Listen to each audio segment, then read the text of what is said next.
So now I have the profile bit loaded into the trim router here. I need to set the depth. Just like using the story stick, I'm going to use my test carving here, just lay it on there, and I'm going to set the height so there's just a little bit of drag. It's normal for me to freehand carve around these curved letters and stuff like that. However, what I think I might do on this one is to use a straight edge cutting guide. It can only work on straight edges because on this carving I have a very long run here and I really want it to be absolutely straight. The edge guide is just a couple of bars that screw into holes right here on the front of the router and rides along the edge of the wood. Because I added this large plate here, it's not able to get close enough. So what I've done is I've actually added a piece of hardwood right here. So these rods just screw in.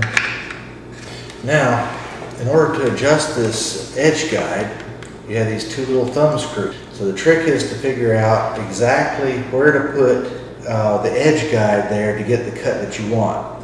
So again, I'm going to go back to my sample piece here. Let's set it for this edge right over here and see if we can do about the same thing. So I set it on here like that, and then I press it up there and I tighten these down. So we'll try it on a scrap piece of wood before we do it on our project. All right, came out pretty good, but I was a little bit wider than I wanted to be.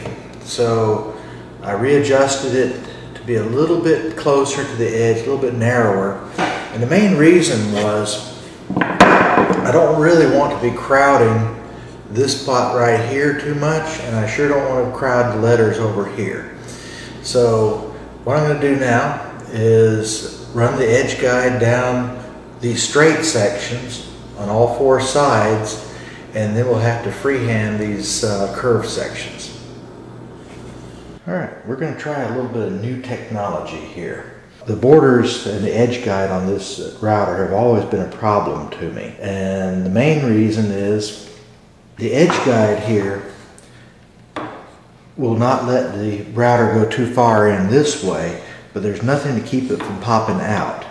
Now, I've learned over the years to make sure I always feed in this direction, and what that does is, because of the spin of the blade, it's pulling the router into the wood against the edge guide, and so that's an important thing to do, to feed it this way. But still I have problems, so I need to keep the router pressed up against the wood this direction, but I have no way to clamp the wood to the table without the edge guides getting in the way. I've taken a piece of plywood here, cut it out, and clamped it to the edge of the table. I'll be pushing back this way against it. I'll be pushing down this way, so it should not move. But just because I want to make sure it doesn't move, I've clamped another little piece of wood against it here. All right, let's try out some new technology.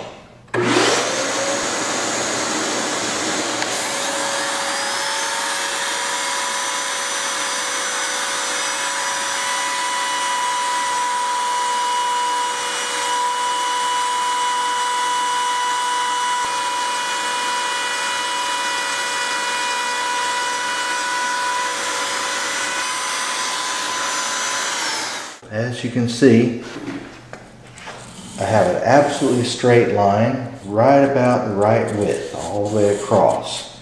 So now all we have to do is pop this out, turn a quarter turn, go across the bottom here, turn it a quarter turn again, go across the bottom.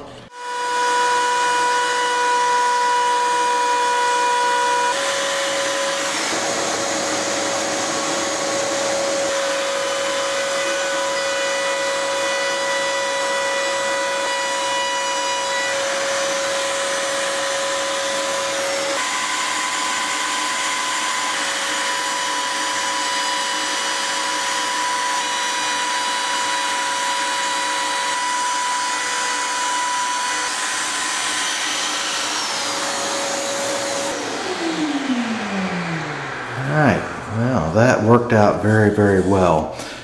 That was by far the best edge cut I've ever been able to do because I had this piece of wood clamped in very well. All right, let's start cutting those curves.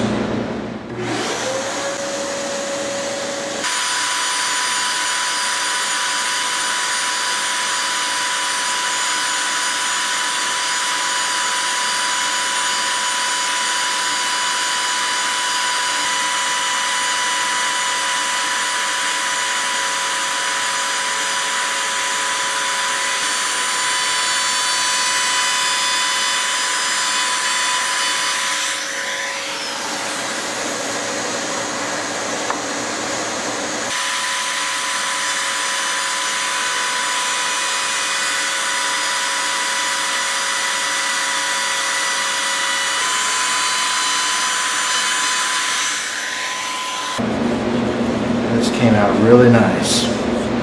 Alright, so now we just have to go around all the design with the profile bit.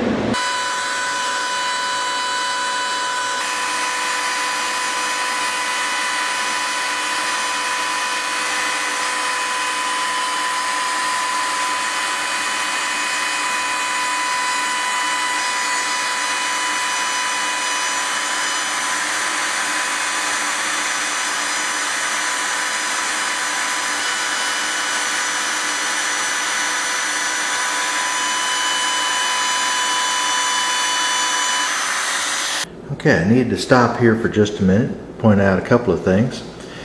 One is I've been cutting around like this, and now I'm at this point right here where I need to go back this way. If I try to cut this way, the line is behind my bit. So what I need to do is to turn this around.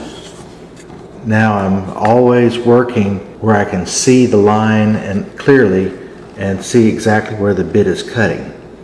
The other thing is that my bit is getting somewhat fouled. You can see there's an awful lot of black junk on there. So we're going to have to stop and clean the bit. I'm not going to take it out because I don't want to take any risk of changing the depth adjustment on it. I'm going to clean it in place. Okay, now you can see the crud on the bit better.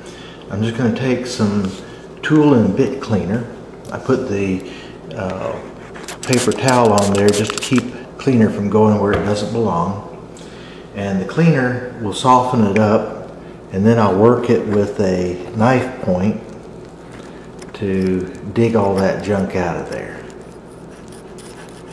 Once I do that, the bit will cut cleaner and it'll be cooler so it won't burn the wood as much. Cut a whole lot better.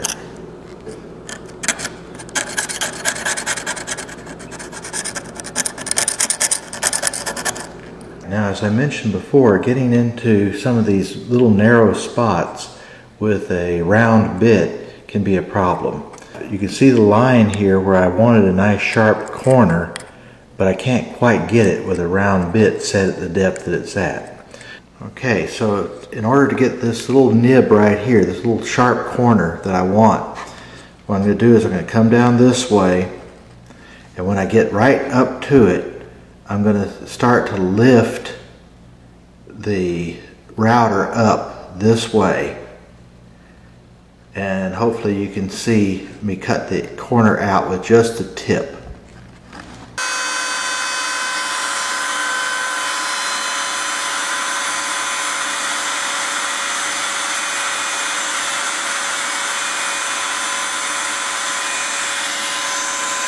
So it's not a square cut, but it's a lot closer. Now I have to start working on the letters.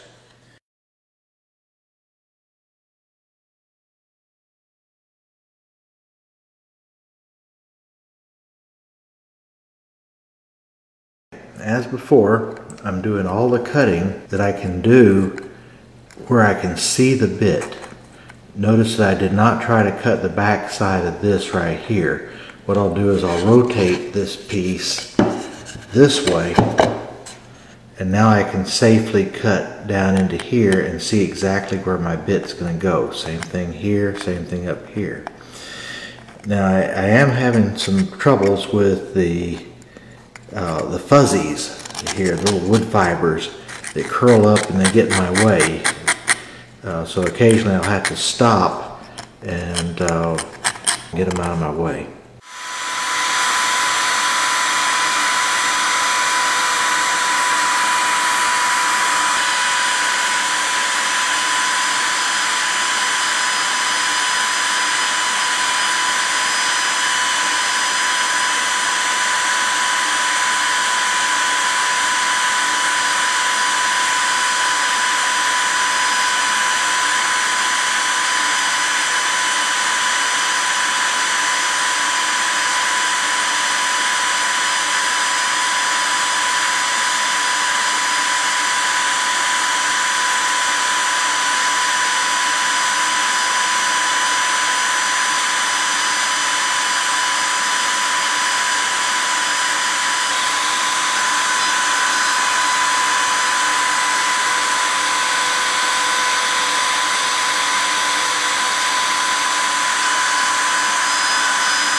Well,